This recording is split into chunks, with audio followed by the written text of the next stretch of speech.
जय हिंद भाइयों। मैं हरकेश बहादुर, ग्राम प्रहरी चौकीदार संघ, जिला अध्यक्ष महाराजगंज। भाइयों, आप लोग बिल्कुल भी चिंतित ना रहें। हो सकता है कि हम लोगों का मानदेय बढ़ जाए, कुछ ऐसा प्रतीत हो रहा है, क्योंकि हम लोग बहुत मेहनत संघर्ष किए हैं, बहुत ही लड़ाई लड़े हैं। तो हम लोगों का मानदेय पर सरकार अवश्य विचार करेगी, क्योंकि हम लोग इतने सांसद जी को, विधायक जी को, ना जाने कितने मंत्री जी को, यहाँ तक कि हम लोग जनता दरबार में भी केशव प्रसाद मौर्य जी को, ब्रजेश पाठक जी को और मुख्यमंत्री जी के ऑफिस में, वहाँ भी हम लोगों ने जनता दरबार में ज्ञापन देने का कार्य किया है भाइयों। तो हो सकता है कि किसी कारणवश हम लोगों का मानदेय अभी नहीं बढ़ पा रहा है। हो सकता है चुनाव के पहले पहले हम लोगों को कुछ खुशखबरी मिल जाए तो अच्छी बात है, लेकिन इसका मतलब ये नहीं भाइयों कि हम लोग अब चुपचाप बैठ जाएं, क्योंकि मैं देखा हूँ कई न्यूज़ वाले लोग बता रहे हैं कि चौकीदारों की बातचीत चल रही है। उसी के आधार पर मैं कह रहा हूँ कि हो सकता है कि भाइयों हम लोगों का मेहनत कुछ रंग लाए, हम लोगों के भी घर में खुशियाँ आए। तो भाइयों, अभी से हम लोग जो है यूँ मौन ना बैठें कि हम लोग चुपचाप अब बैठ जाएं, क्योंकि सरकार की क्या मंशा, कब सरकार बदल जाए, सरकार की क्या विचार है। हो सकता है सरकार हम लोगों के वेतन वृद्धि के बारे में भी कुछ चर्चा कर रही हो अपने मंत्रियों के साथ। तो हम लोग निरंतर लगातार जो भी हम लोगों को मौका मिल रहा है, हम सभी ग्राम प्रहरी अपने संगठन को मजबूत बनाए रखें और हर एक जिले पर समय मिले तो कम से कम जिले की मीटिंग करते रहें हम लोग, जब तक आचार संहिता नहीं लग जाता। तो भाइयों, दुख सबके ऊपर आती है और चली जाती है।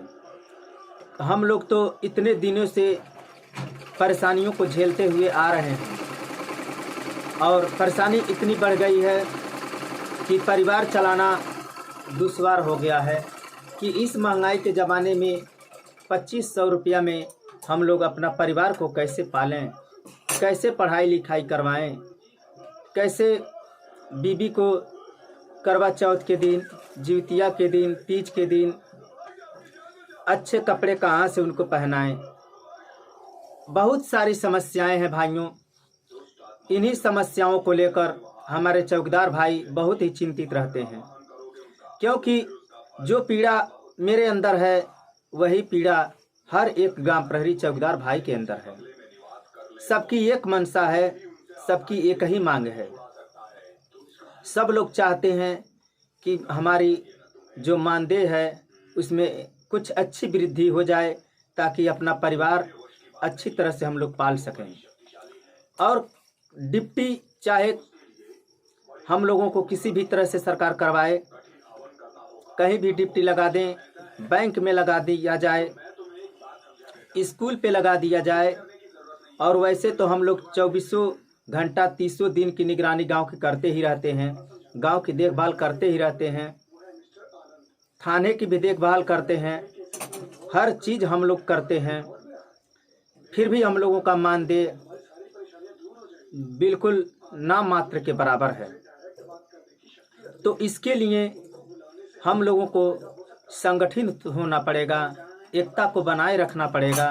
और एकता को बनाए रखने के लिए भाइयों हम लोग आपस में अपनी तालमेल बैठाए रखें और हम लोग में जो दूरियां बनी है भाइयों, इस दूरियां को अब आप लोग मिटा दीजिए।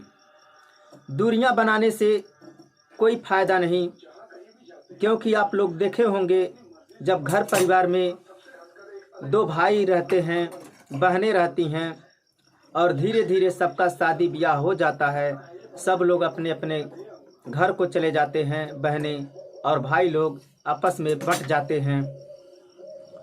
जब भाई भाई बंट जाता है तो तीसरा फ़ायदा उठाने लगता है और मज़ा लेने लगता है घर परिवार का। तो इसी प्रकार से हम चौकीदारों का भी एक परिवार है, एक संगठन है, और इस संगठन को मजबूती बनाने के लिए हमें दूरियां नहीं बनानी होगी, हमें अलग नहीं होना होगा, हमें एकजुट होकर रहना होगा एक परिवार की तरह। और हम लोग एक परिवार के हैं, इसमें ना तो हमारी जाति का विवरण करना चाहिए, ना किसी धर्म का विवरण करना चाहिए, क्योंकि सबका दुख दर्द एक है। हम सब चौकीदार भाई हैं, हम भाई भाई हैं आपस में, हिंदू मुस्लिम सिख ईसाई सब आपस में भाई भाई। जब हम लोग भाई हैं तो बंटवारा किस चीज़ का? भाइयों देखिए, हमारा एक दिन देश ऐसा था कि बहुत बड़ा देश था, इसी देश में पाकिस्तान भी जुड़ा था, बांग्लादेश भी जुड़ा था, लेकिन बंटवारा हो जाने के कारण आज हमारे देश में जिस तरह से एक दूसरे के ऊपर आरोप प्रत्यारोप लगाते रहते हैं, दूसरा देश अपने देश को नहीं देखना चाहता, सोचता है कि मैं इस पे हावी हो जाऊं, यहाँ की संपत्ति मेरी हो जाए। तो भाइयों, बंटवारा में कुछ नहीं रखा है, जातिवाद में कुछ नहीं रखा है। प्रेम ऐसा चीज होता है कि प्रेम से बढ़कर इस दुनिया में कुछ नहीं है। प्रेम ही ईश्वर है, प्रेम ही भगवान है, प्रेम ही सब कुछ है। प्रेम का अनेक रूप होता है भाइयों।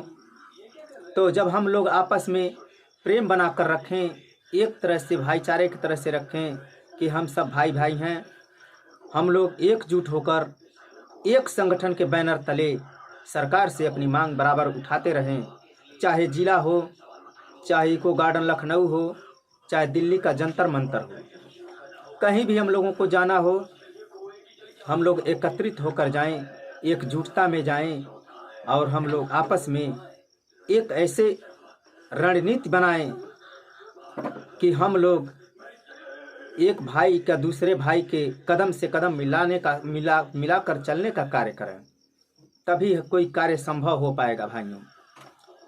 इसलिए मैं आप लोगों से गुजारिश करूंगा कि सरकार भी हम लोगों के वेतन पर विचार कर रही होगी, ऐसा महसूस हो रहा है कि शायद कन्फर्म नहीं बता सकता, लेकिन सरकार हम लोगों की जो इतना ज्ञापन हम लोग दिए हैं, इतने मंत्री विधायक सांसद को, तो क्या ऐसा कोई सांसद और ऐसा विधायक नहीं होगा हमारे उत्तर प्रदेश में कि जो इन गरीबों की आवाज़ विधानसभा में उठा सके, सांसद भवन में उठा सके?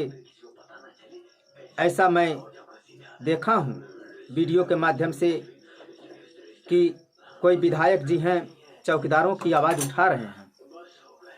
इसी तरह से हम लोगों की वार्ता चलती होगी विधानसभा में, सांसद भवन में, जो हम लोगों को संपूर्ण जानकारी नहीं हो पाती है, मंत्री विधायक लोग जानते होंगे। तो इसलिए मैं चाहूँगा कि हम लोग निरंतर मेहनत करते रहें, संघर्ष करते रहें और अपने आप को कमज़ोर ना समझें। भले देर होगा मगर अंधेर नहीं होगा भाइयों।